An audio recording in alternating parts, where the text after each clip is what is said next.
Жаңаөзен қаласы Өркен шағын ауданындағы азық-түлік дүкеніне ұрлыққа түскен баукеспе ұсталды. Бейнебақылау камерасына оның сатушыны алдап, өзіне керегін жасырын түрде жымқырып кеткені анық түскен. Күдікті уақытша қамау абақтысында.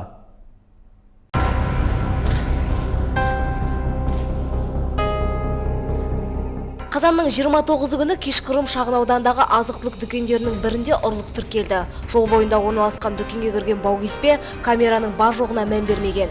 Қылмыс жасаған жас жігіт қолға түсіп, қазір тергеу амалдары жүргізіліп жатыр. Қазір Жаңаөзен қаласында почти 90% деп айталсам болады. 90% қазір бүкіл дүкеннің бәріне ескертілді, бәріне айтылды. Дәл осындай жағдайлар қайталанбау үшін біз бейнебақылауларды көбінесе күшейтіп жатырмыз қазіргі таңда. Бейнебақылау арқылы осы қылмысты ашып отырмыз. Дер кезінде келіп, дер кезінде адамның жеке басын анықтап ұсталды.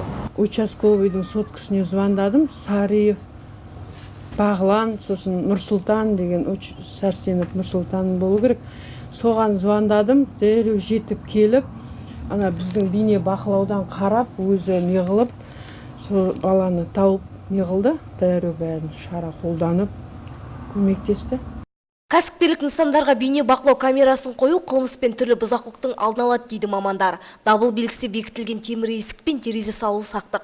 Айтпақшы, республика көлемінде учаске шұғыл шарасы өтіп жатыр. Ондағы мақсат учаскелік полиция инспекторлары өз аумағына қарайтын нысандарды толықтай тексеріп, ескерту жұмыстарын жүргізу. Нәтиже жоқ емес. 15 қыркүйектен басталған шара аясында заңсыз жүрген шетел азаматтары елден шығарылды.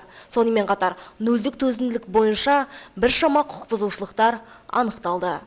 Қазіргі таңда дом, подъезд, үй, халықпен өткізу жұмыстары бірқатар жүргізілді. Бірінші рет әкімшілік хаттама толтырылды. Қылмыстың алдын алу мақсатында бірқатар жұмыстар атқарылды. Осы бойынша алдағы уақытта жұмыстар атқарылуға сенеміз. Жалдап тұратын пәтерлерді тексеріп, оның ішіндегі жалдап атқан иелерін және ол бойынша салық басқармасына, кірістер басқармасына құжаттар жинақталып жолданып жатыр.